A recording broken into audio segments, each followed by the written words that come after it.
When my daughter Jessica told me to figure out your own arrangements, you're just dead weight now.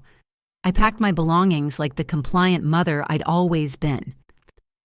4 days later, I found myself in an attorney's office, uncovering that my supposedly devoted husband had orchestrated the most elaborate chess match of his lifetime.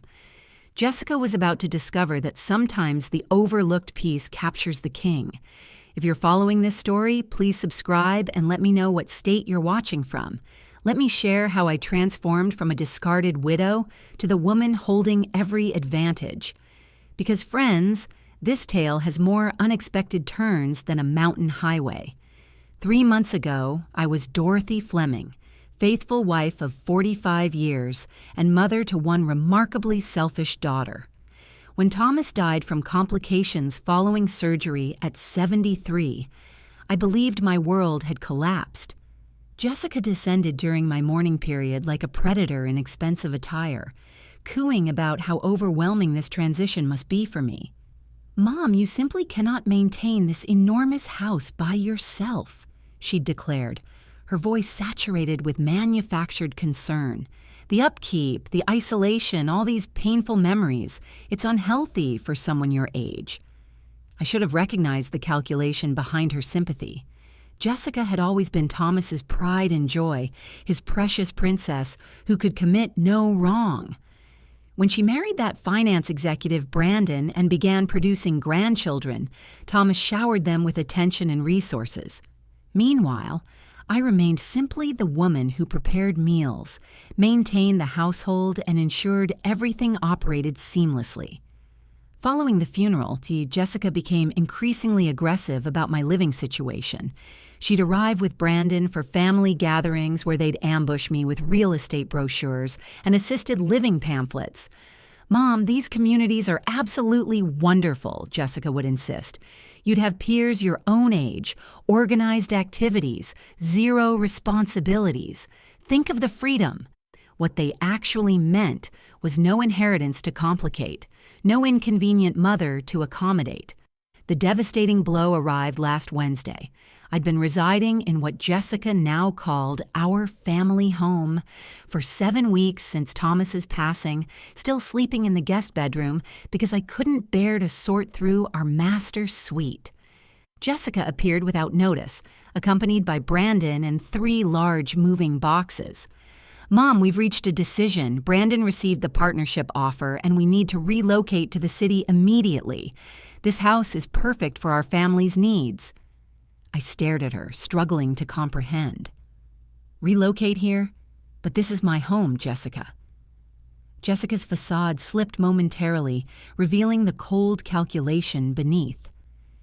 "Actually, Mom, according to Dad's legal documents, I inherited the entire estate. The house, the investment accounts, everything. I've been allowing you to remain here out of compassion, but it's time for you to establish your own residence." The words struck me like physical violence. "Jessica, surely there's been some error." "No error whatsoever. Dad understood I'd preserve his legacy better than you ever could. You never grasped financial matters or investment strategies. You were simply the spouse." Simply the spouse. 45 years reduced to those 3 words.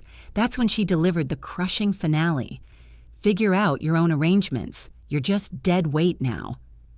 I packed my possessions in 2 days, 45 years of marriage condensed into 2 suitcases and 1 small container of photographs. Jessica observed from the hallway, checking her smartphone like I was delaying something important.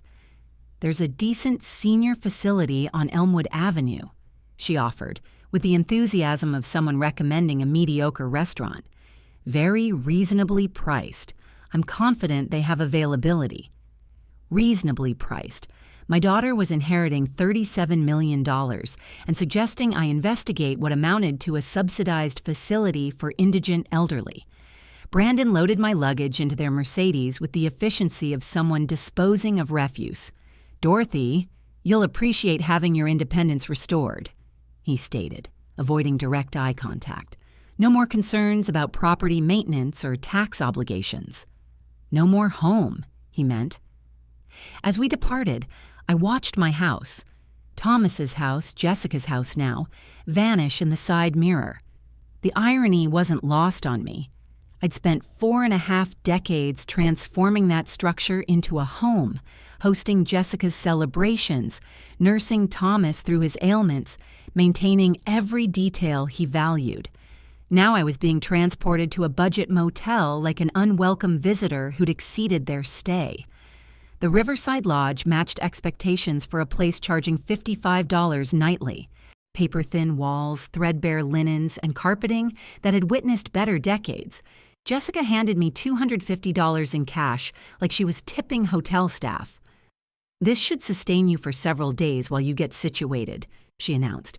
"I'll have Brandon transfer some funds to your account once we organize Dad's paperwork. Some funds from my own inheritance." After their departure, I sat on the sagging mattress, attempting to process what had transpired. Within 4 hours, I'd transformed from grieving widow to homeless senior citizen. The woman I'd raised, loved, and sacrificed for had discarded me like expired medication. But as I sat in that depressing motel room, something began troubling me. Thomas had always been meticulous about his affairs, obsessively organized regarding important documents. He'd shown me the will years earlier, explaining his intentions, ensuring I understood everything. I was absolutely certain that wasn't what it had stated.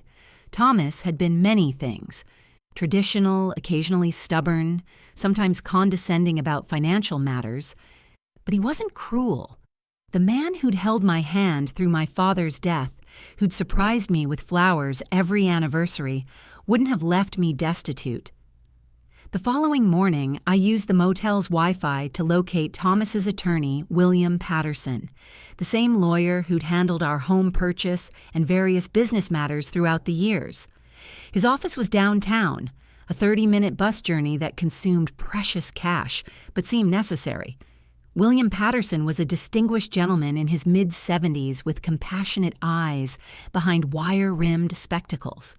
When his secretary announced that Mrs. Fleming was present regarding her husband's estate, he appeared genuinely surprised. "Dorothy, my dear, I was wondering when you'd visit. I attempted calling your residence multiple times, but Jessica indicated you were traveling." Traveling? That's what my daughter had told him. "Mr. Patterson, I need to inquire about Thomas's will." He looked puzzled. "Certainly. Didn't Jessica provide you with your copy?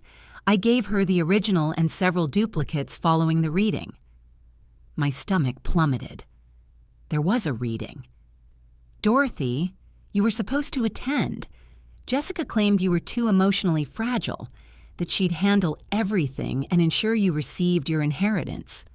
The blood drained from my face as reality struck me. "Mr. Patterson, I was never informed about any reading. Jessica told me she inherited everything." William Patterson's expression shifted from confusion to alarm. He reached for a thick file folder, his movement suddenly urgent. "Dorothy, that's impossible. Your husband's will is extremely specific about your inheritance." He extracted a document I recognized, Thomas's precise signature at the bottom, witnessed and notarized. But as William began reading, I realized Jessica had lied about everything. "I, Thomas Edward Fleming, being of sound mind and body, do hereby bequeath to my beloved wife, Dorothy Marie Fleming, the following: our primary residence at 1247 Maple Ridge Drive, including all furnishings and personal effects. Additionally, I leave her 75% of all financial assets, investments, and accounts, totaling approximately $26 million. My head began spinning. $26 million. The house. 75% of everything. William continued reading, his voice growing more grave. "To my daughter, Jessica Fleming Morrison, I leave $11 million to be held in trust with distributions beginning on her 47th birthday, contingent upon her treatment of her mother following my death, contingent upon her treatment of me." Thomas had known. Somehow he'd anticipated exactly what Jessica would attempt. "Mr. Patterson," I whispered, "Jessica told me I inherited nothing. She moved into my house. She gave me $250 and suggested I find assisted living. The elderly attorney's face flushed with indignation. Dorothy, what Jessica has done constitutes elder abuse and fraud. She's committed multiple felonies. But she possessed legal documents. She showed me papers. Forged, most likely, or documents from an earlier draft. Your husband updated his will 8 months before his death, specifically because he was concerned about Jessica's attitude toward money and her sense of entitlement. The room was spinning. All those times Jessica had dismissed my opinions, interrupted me during family conversations, rolled her eyes when I attempted to contribute to discussions about their expensive vacations or Brandon's business ventures. Thomas had been observing, evaluating, making decisions. There's more, Dorothy. The trust provision for Jessica specifically states that if she fails to treat you with respect and dignity following my death, the entire $11 million transfers to you instead. I stared at him in shock. Are you saying? I'm saying your daughter just cost herself $11 million. Her inheritance is now yours as well. You're not inheriting $26 million, Dorothy. You're inheriting $37 million plus the house and all personal property. The irony was so perfect it was almost amusing. Jessica had been so eager to claim her inheritance that she'd triggered the exact clause designed to protect me from her greed. What do I do now? I asked, my voice barely steady. William smiled, and for the first time since Thomas's death, I witnessed genuine warmth directed toward me. Now, my dear, we contact the authorities about the fraud, and then we call Jessica and inform her that she's about to experience the shock of her lifetime. Can she contest this? With what resources? She's about to discover that every account she believed she controlled actually belongs to you. Every investment, every bank account, every asset except the house is frozen pending investigation of her fraudulent activities. I thought about Jessica in my house, probably already planning renovations, shopping for new furniture, with money she believed was hers. Brandon was probably calculating how the inheritance would impact his investment portfolio. They had no idea that in approximately 6 hours, their entire world was going to collapse. William Patterson's office became command headquarters for what he cheerfully termed Operation Justice. He contacted the police, the banks, and a private investigator while I sat in his leather chair, still processing the magnitude of Jessica's deception. The forged documents are quite sophisticated, Detective Williams explained as she examined the counterfeit will Jessica had shown me. This wasn't a spontaneous crime. Someone planned this meticulously. Do you believe Jessica had assistance? I asked. Almost certainly. Creating convincing legal forgeries requires specialized knowledge and connections. We'll need to investigate whether Brandon or someone in his financial network was involved. Within 3 hours, every account had been frozen. Jessica's credit cards linked to what she assumed were her new inheritance accounts were declined. The house utilities, which she'd already transferred to her name, were suspended pending ownership verification. My phone rang at exactly 4:23 p.m. Jessica's name appeared on the screen. Mom, where are you? There's some kind of error with the bank accounts. They're claiming Daddy's assets are frozen. Hello, Jessica. I'm sitting in William Patterson's office. You remember him, don't you? Daddy's attorney, the one who read the actual will to an empty room while you told him I was traveling. Silence. Then, Mom, I don't know what you think you've discovered, but I discovered that you're a liar and a thief, sweetheart. I also discovered that your father was much more perceptive than either of us realized. You don't understand. I was protecting you from the complexity of managing substantial wealth. You've never had to handle investments or, I understand perfectly, you forged legal documents, committed fraud, and threw your 69-year-old mother out of her own house because you assumed I was too stupid to notice. Her voice turned sharp, desperate. Mom, you're confused. The grief has been overwhelming, and someone is obviously exploiting your emotional vulnerability. The audacity was breathtaking. Even caught red-handed, Jessica was attempting to manipulate me. Jessica, dear, let me clarify something for you. Not only did you never inherit anything, but your actual inheritance, the $11 million your father left you, is now mine as well, thanks to a lovely clause he included about treating me with dignity and respect. That's impossible. Detective Williams is sitting right here if you'd like to discuss the impossibility of fraud charges with her. The phone went silent. I could almost hear Jessica's mind racing, calculating, searching for an angle. Mom, please, can we meet somewhere and discuss this reasonably? I'm sure we can resolve something. Oh, we'll definitely be meeting soon, at the courthouse when you're arraigned. You wouldn't dare press charges against your own daughter. Something cold and final crystallized in my chest. Watch me. I disconnected and looked at William, who was beaming with approval. How long before she's arrested? Detective Williams has sufficient evidence for a warrant. They'll apprehend her this evening. And Brandon, his financial records are being subpoenaed. If he participated in creating those documents, he'll face charges as well. My phone buzzed with a text from Jessica. Mom, please don't do this. Think about the grandchildren. I showed the message to Detective Williams, who smiled grimly. Emotional manipulation. Classic behavior pattern for this type of crime. I typed back, I'm thinking about them. They deserve to see what happens when you steal from family. 25 minutes later, Brandon called. Dorothy, surely we can resolve this privately.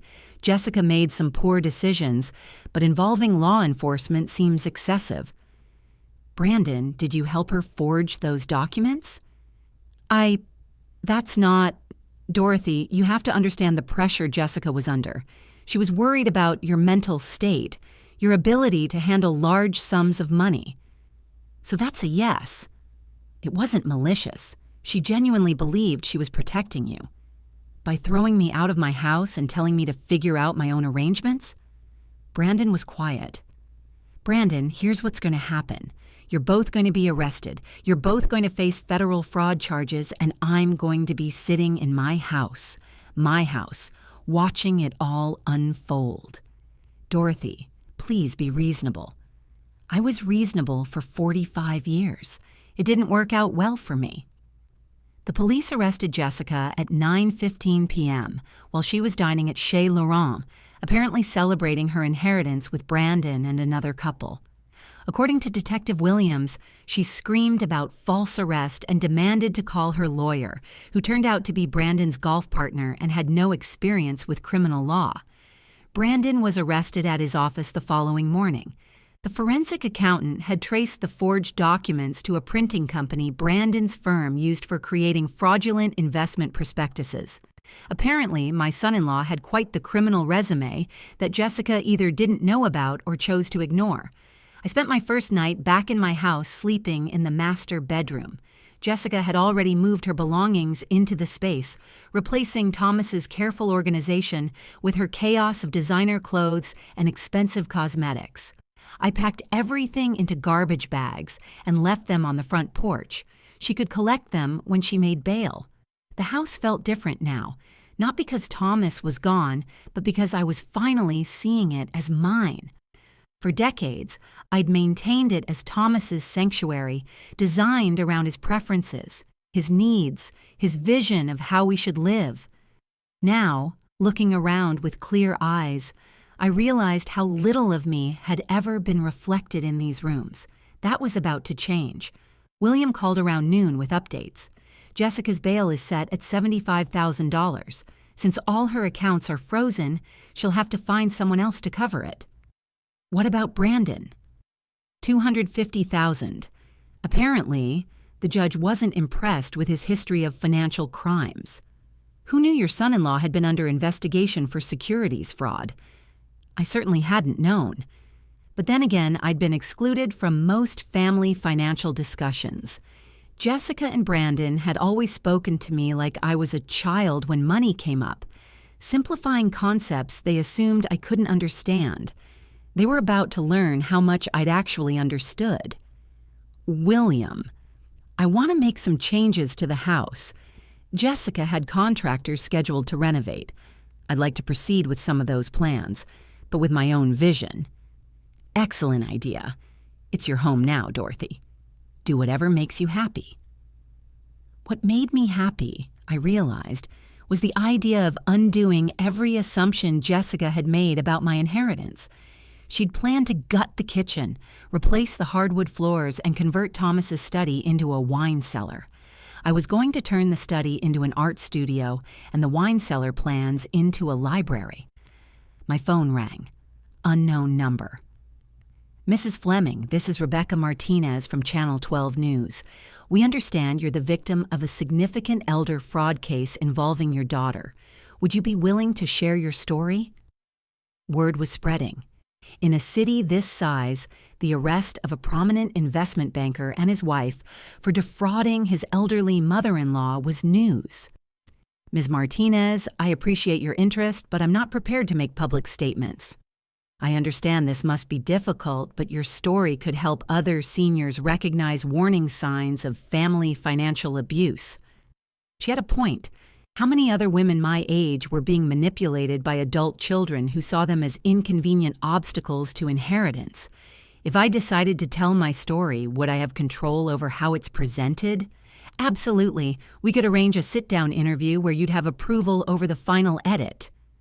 I thought about Jessica, probably sitting in a jail cell right now, still believing this was all a misunderstanding she could charm her way out of.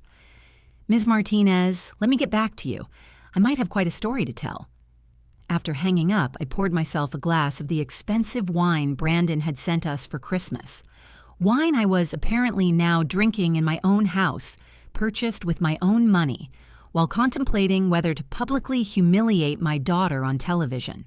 Life had certainly taken an interesting turn.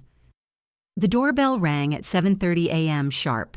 Through the window, I could see Jessica on my front porch wearing yesterday's clothes and looking like she'd aged 10 years overnight. She'd made bail somehow. I opened the door but didn't invite her in. Mom, please, we need to talk. We talked yesterday. You told me to figure out my own arrangements. Jessica's eyes were red-rimmed, her usual perfect composure completely shattered. I made mistakes, terrible mistakes. But I'm still your daughter. Are you? Because daughters don't typically forge legal documents to steal their mother's inheritances. I wasn't stealing. I was... She stopped, clearly struggling to find words that didn't sound criminal. You were what, Jessica? I was trying to protect you from making poor financial decisions. You've never managed large amounts of money. Even now, even after being arrested for fraud, she couldn't admit the truth. In Jessica's mind, she was still the victim of my unreasonable expectations. Jessica, let me share something your father told me 8 months before he died. He said he was worried about your sense of entitlement, your attitude toward money, and how you treated people you considered beneath you. Her face went pale. Daddy never said that. He said you reminded him of his sister, Eleanor. Beautiful, charming, and completely incapable of thinking about anyone but yourself.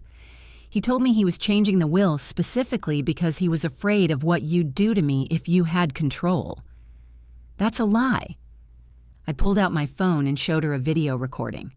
Actually, it's not. Your father recorded a video message explaining his decision, to be played if you ever contested the will or if you treated me poorly after his death.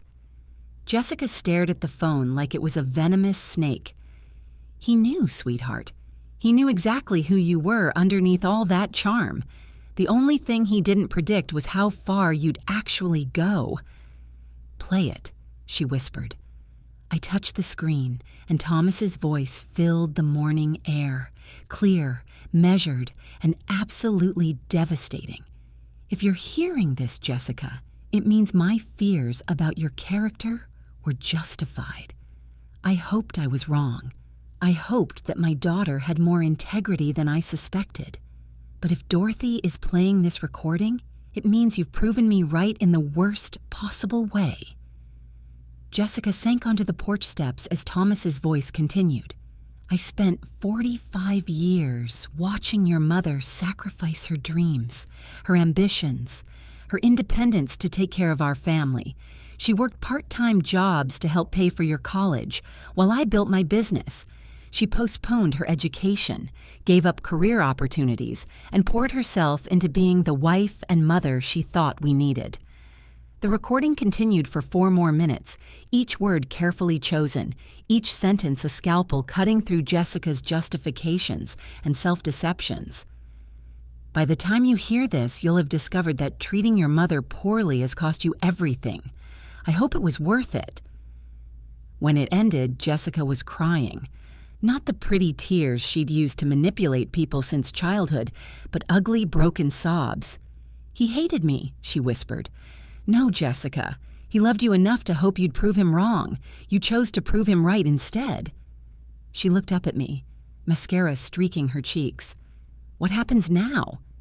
Now you face the consequences of your choices, the fraud charges, the investigation, the public humiliation when the story hits the news. The news? Channel 12 wants to interview me about elder financial abuse. I'm thinking of saying yes.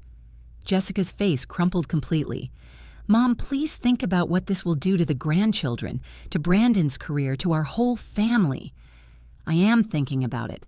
I'm thinking about how you didn't consider any of those things when you decided to commit multiple felonies. She stood up slowly, looking older and more defeated than I'd ever seen her. I know you won't believe this, but I never meant for it to go this far. I wanted the money. I wanted the security, the status. I wanted to never have to worry about anything again. For the first time since this nightmare began, Jessica was telling the truth. I believe you, sweetheart, but wanting something doesn't justify destroying people to get it. She nodded, tears still flowing. What can I do to fix this? You can start by admitting what you did was wrong. Not misguided, not protective, not complicated, wrong. It was wrong. It was completely, unforgivably wrong. And then you can face whatever consequences come next with some dignity instead of trying to manipulate your way out of them. Jessica looked at me for a long moment, seeing perhaps for the first time not the pushover mother she'd always known, but the woman who had just outmaneuvered her completely. I deserved this, didn't I? Yes, Jessica. You absolutely did. 4 days after Jessica's porch confession, Brandon's mother showed up at my door. Eleanor Morrison was everything I'd expected, perfectly coiffed, dripping with jewelry and radiating the kind of entitlement that only comes from 3 generations of inherited wealth. Dorothy, we need to discuss this situation rationally. I invited her in, curious to see what version of reality the Morrison family had constructed to explain their son's felony charges. Eleanor settled herself in my living room like she was granting me an audience. Brandon made some poor choices, obviously, but prosecuting him seems rather vindictive, don't you think? Vindictive? Your son helped steal my inheritance and threw me out of my own house. Brandon was following Jessica's lead. He didn't understand the full situation. The woman was actually trying to blame my daughter for her son's criminal behavior. I had to admire the audacity. Mrs. Morrison, Brandon created forged legal documents. That's not following someone's lead. That's conspiracy to commit fraud. Brandon's attorney believes we can reach a settlement that benefits everyone. You get your house back, Jessica faces appropriate consequences, and Brandon avoids the publicity of a trial. Appropriate consequences, as if Jessica's crimes were a minor etiquette violation. What kind of settlement? Eleanor smiled, clearly believing she'd found an opening. Brandon's family is prepared to compensate you for your inconvenience. Let's say $3 million in exchange for dropping the charges against Brandon. $3 million to forgive the man who'd helped steal $37 million from me. Mrs. Morrison, your son participated in a scheme that cost me everything I owned. You think $3 million covers that? Dorothy, be realistic. Brandon has a career, children, a reputation to maintain. Sending him to prison serves no one. It serves justice. Eleanor's polished facade cracked slightly. Justice? You're destroying multiple families over money you'd never have known how to manage anyway. There it was, the same condescending attitude that had poisoned my relationship with Jessica. In their world, I was just the help who'd gotten uppity. Mrs. Morrison, I think we're done here. Dorothy, please reconsider. $7 million, final offer. $7 million to let Brandon walk free. The amount was staggering, but the principle was non-negotiable. My answer is no. Eleanor stood, her composure completely restored. Very well, but you should know that Brandon's legal team has found some interesting information about your husband's business practices. It would be unfortunate if that became public during the trial. The threat was clear, but I felt no fear, only curiosity. What kind of information? The kind that might make you reconsider who the real criminal in this situation was. After she left, I called William immediately. Dorothy, whatever they think they found, it doesn't change the facts of Jessica and Brandon's crimes. But could it affect the case? Potentially, if they can muddy the waters enough, create doubt about Thomas's character or business practices, it might influence a jury. I thought about Thomas, about our marriage, about all the secrets that might be buried in 45 years of shared life. William, I want to know everything about Thomas's business. Every deal, every partnership, every potential irregularity. Dorothy, are you sure? Sometimes the past is better left alone. The Morrison family is threatening to drag Thomas's memory through the mud to protect their criminal son. I'd rather know the truth first. That evening, I sat in Thomas's study, my study now, and began going through his files systematically. Thomas had been meticulously organized, every document dated and categorized. But as I dug deeper into his business records, I began finding things that didn't quite make sense. Payments to shell companies, consulting fees that seemed excessive, partnerships with firms that appeared to exist only on paper.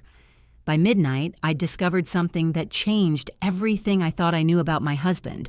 The private investigator William recommended was a sharp-eyed woman named Lisa Chang, who specialized in financial crimes. She spent 8 hours in Thomas's study, photographing documents and building what she called the real picture of my husband's business empire. Mrs. Fleming, your husband was running a sophisticated money laundering operation through his consulting firm. We're talking about millions of dollars in illegal transactions over the past 15 years. The revelation hit me like physical violence. That's impossible. Thomas was the most honest man I knew. I'm sorry, but the evidence is overwhelming. He was washing money for organized crime families, using his legitimate business as a front. I stared at the documents spread across Thomas's desk. Invoices for services never rendered, consulting contracts with companies that didn't exist, payment schedules that corresponded with known criminal activities. How long has this been going on? Based on these records, at least 15 years, probably longer. 15 years. While I was planning dinner parties and attending charity galas, my husband was facilitating criminal enterprises. Mrs. Fleming, there's more. The $11 million Thomas left Jessica. That money came directly from laundered funds. If the FBI discovers this, they'll seize everything as proceeds of criminal activity. The room started spinning. Everything. The house, the investments, all of it. Unless what? Lisa looked uncomfortable. Unless Jessica and Brandon's legal team already knows about this and is planning to use it as leverage. If they tip off the FBI about your husband's crimes, they might be able to negotiate immunity in exchange for cooperation. My daughter and her husband weren't just thieves. They were holding a nuclear weapon over my head. What are my options? Legally, you could contact the FBI yourself. Come forward voluntarily and hope for leniency. You'd lose most of the money, but you might keep the house. And if I don't? Jessica and Brandon's lawyers will probably leak this information strategically. You'll lose everything anyway, but you'll also face potential charges for unknowingly benefiting from criminal activity. I thought about Eleanor Morrison's smug confidence, her certainty that I'd accept their settlement offer. They'd known about Thomas's crimes all along. Lisa, how did they find out about this? Brandon's an investment banker. He'd have recognized the patterns in your husband's financial records. The question is, what are they planning to do with this information? My phone rang.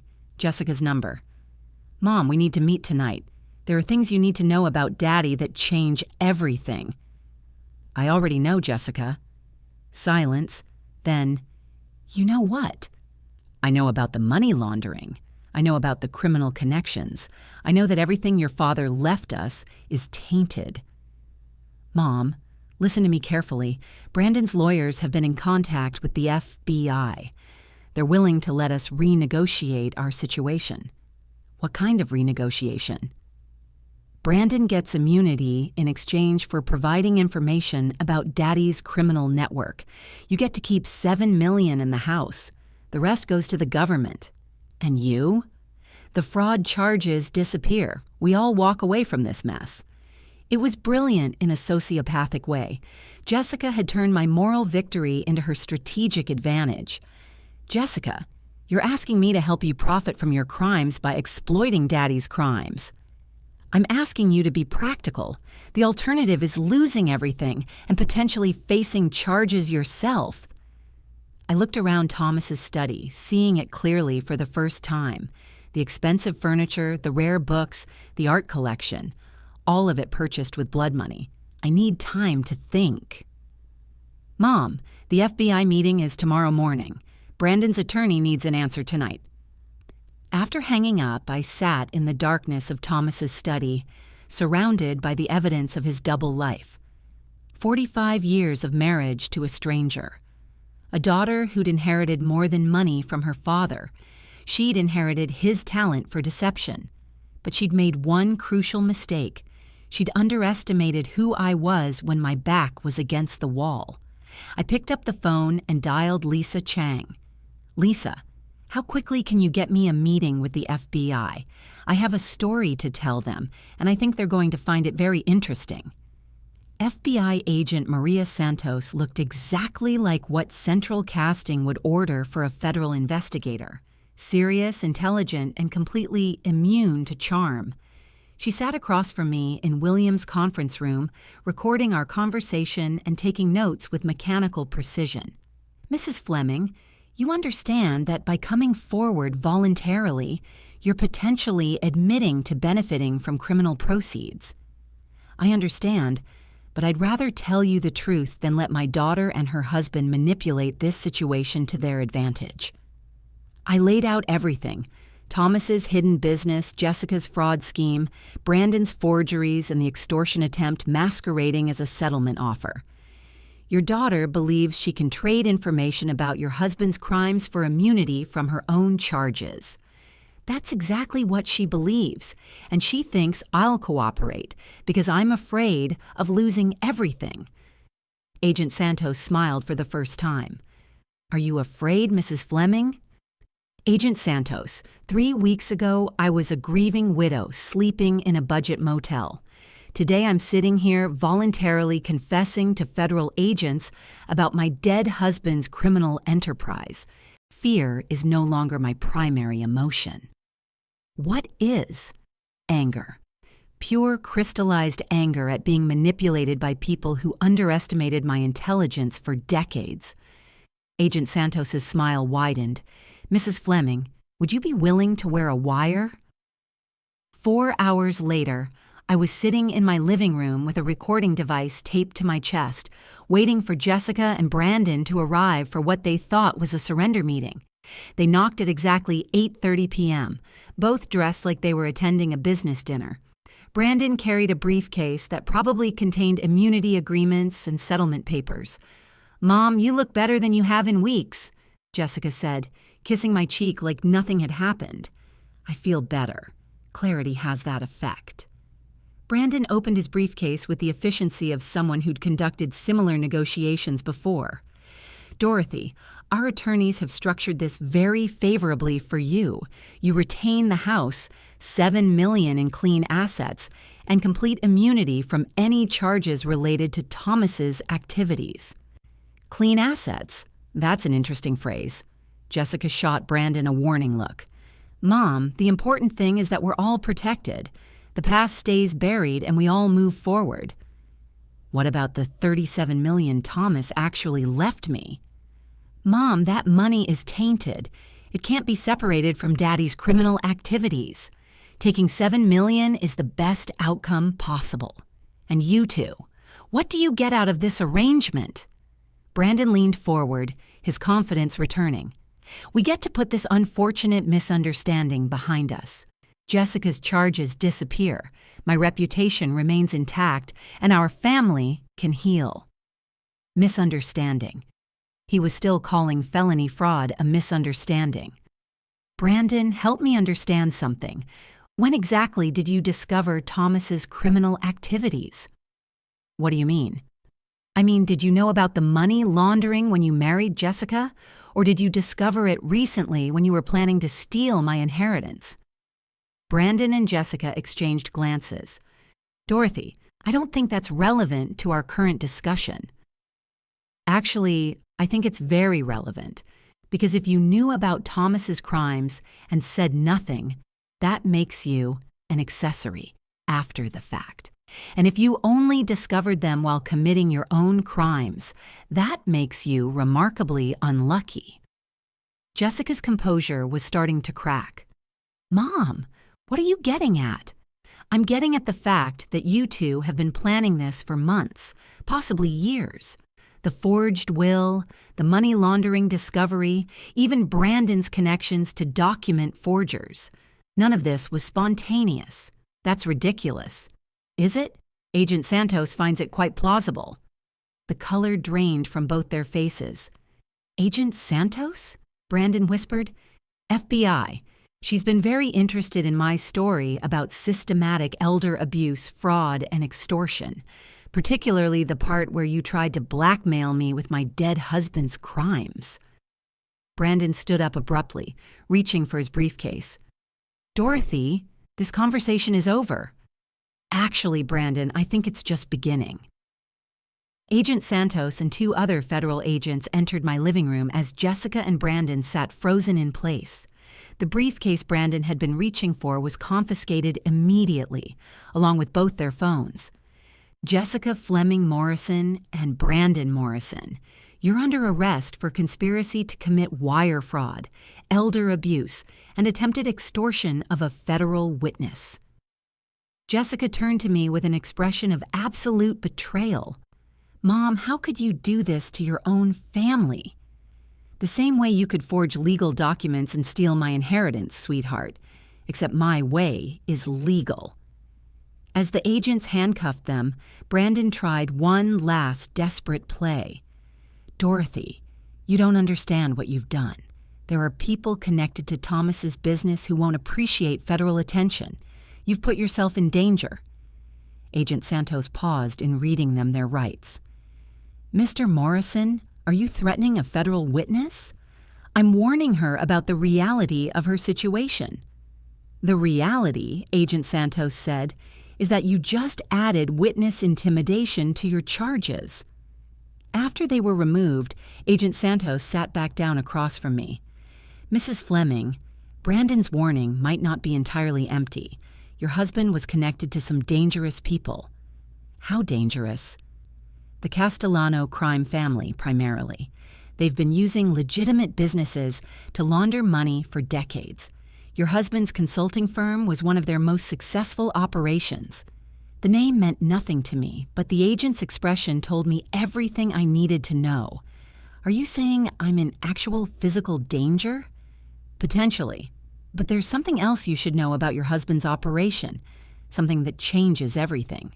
Agent Santos pulled out a thick file folder, the kind that suggested months of investigation. Mrs. Fleming, your husband wasn't just laundering money for the Castellano family. He was an FBI informant. the world tilted sideways. For 15 years, he was providing information about their operations while appearing to facilitate their money laundering. The operation was so sensitive that even local FBI offices weren't informed. Your husband was helping us build cases against multiple crime families. But the money was real. The FBI allowed him to keep a percentage of the laundered funds as payment for his cooperation and to maintain his cover. Everything he left you was earned through legitimate federal cooperation. I stared at her, trying to process this revelation. So the $37 million is legally yours. Your husband died before the investigation concluded, but his cooperation over 15 years directly led to 63 arrests and the seizure of over $300 million in criminal assets. Why didn't anyone tell me? Because the investigation was ongoing and because we weren't certain about your involvement or knowledge. Your daughter and son-in-law's fraud scheme actually helped us confirm your innocence. Jessica and Brandon didn't know any of this. They suspected criminal activity, but they had no idea about the federal cooperation. They were planning to blackmail you with information that would have actually exonerated your husband. The irony was so perfect it was almost poetic. Jessica had tried to steal my inheritance twice. Once through fraud and once through blackmail based on incomplete information. Agent Santos, what happens now? Now you get your money back. Your daughter and son-in-law face federal charges, and you get to decide what kind of life you want to build with your legitimate inheritance. And the danger Brandon mentioned? The Castellano family will be too busy dealing with their own legal problems to worry about you. We're executing search warrants across 4 states tomorrow morning. I looked around my living room, seeing it again as the site of my resurrection rather than my humiliation. Agent Santos, can I ask you something? Of course. In your professional opinion, am I a terrible person for feeling satisfaction about Jessica's arrest? Agent Santos smiled. Mrs. Fleming, in my professional opinion, you're a woman who refused to be victimized. That's not terrible. That's inspiring. 8 months later, I stood in the kitchen of my renovated house, making coffee for 2. The morning sun streamed through new windows that actually opened properly, illuminating countertops I'd chosen myself for the first time in 45 years. Good morning, Dorothy. Dr. Amanda Chen, Lisa's sister and my new financial advisor, appeared in the doorway carrying a thick folder of investment reports. Good morning, Amanda. Ready for our quarterly review? The past 8 months had been a whirlwind of legal proceedings, media interviews, and personal transformation. Jessica and Brandon were each serving 24-month federal sentences. The news coverage of their crimes had made me something of a celebrity in senior advocacy circles. Your portfolio is performing excellently, Amanda said, settling at my new breakfast table. The charitable foundation is fully operational, and the scholarship fund has already selected its first recipients. The Dorothy Fleming Foundation for Elder Protection had become my primary focus. Using $20 million of my inheritance, we were funding legal aid for seniors facing family financial abuse and supporting legislative changes to strengthen elder protection laws. Any word on the documentary? Netflix confirmed the production deal. They want to start filming next month. My story had captured media attention far beyond the initial news coverage. The Mother's Gambit, an American justice story, was being developed as a limited series, with the proceeds going to elder advocacy organizations. And Jessica. Amanda's expression grew careful. She's written again. Her attorney says she wants to apologize and ask for forgiveness. Jessica had written me 23 letters from federal prison. I'd read the first few, which ranged from self-justifying to desperate, before deciding to stop opening them. Some relationships, once broken, can't be repaired with words. Amanda, has my stance on that changed? Not according to our previous conversations, but people do evolve, Dorothy. Even people who've made terrible choices.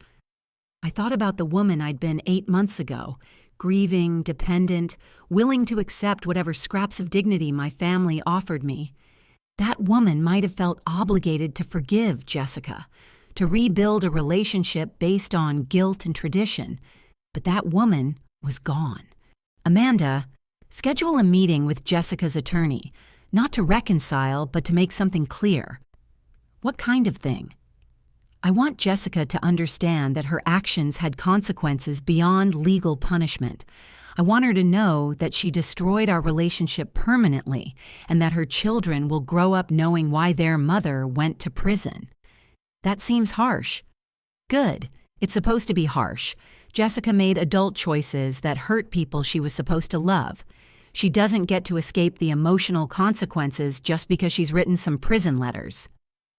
Amanda made notes in her leather portfolio. And the grandchildren? Jessica's requested supervised visits with them. My relationship with Jessica's children will be based on their choices when they're adults, not their mother's rehabilitation efforts. The doorbell rang. Through the window, I could see a delivery truck with a large package. Must be the new easel for the studio, I told Amanda. The art studio had been my favorite renovation project. Thomas's former den was now a bright, airy space where I was rediscovering my love of painting, something I'd abandoned when I got married and assumed the role of supporting wife and mother.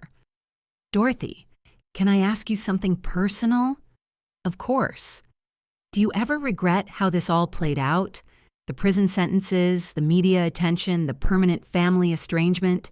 I considered the question while signing for my delivery. 8 months ago, I'd been invisible. A widow with no money, no home, and no prospects. Today, I was a millionaire philanthropist with a foundation, a documentary deal, and a purpose that extended far beyond my own survival.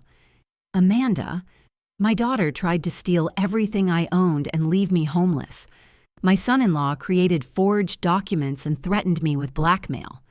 They showed me exactly who they were when they thought I was powerless to stop them. But they're still family. No, they're still DNA. Family are the people who protect you when you're vulnerable, not the people who exploit your vulnerability for profit. Amanda closed her portfolio, satisfied with my response.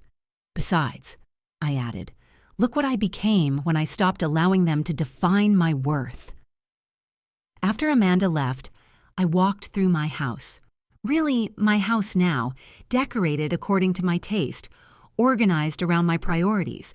In the art studio, I uncovered my latest painting, a self-portrait of a woman standing in bright sunlight, her face turned toward the future. The woman in the painting looked nothing like the grieving widow who'd packed her life into 2 suitcases 8 months ago. This woman looked powerful, independent, unafraid. She looked like someone who'd learned that the best revenge isn't getting even. It's becoming everything your enemies never thought you could be. Outside, the sun was setting behind trees I'd planted myself, in soil that belonged to me, on property I'd defended through intelligence and courage, rather than inherited through marriage or birth. Tomorrow I'd continue building the life I'd chosen, rather than the life others had planned for me. And if Jessica wanted to rebuild a relationship with this woman, she'd better bring a lot more than prison letters and hollow apologies. She'd better bring a complete transformation, one that matched my own. Thanks for following my story. Don't forget to subscribe and feel free to share your experiences in the comments. Your voice matters, and your story could help someone else find their strength when they need it most.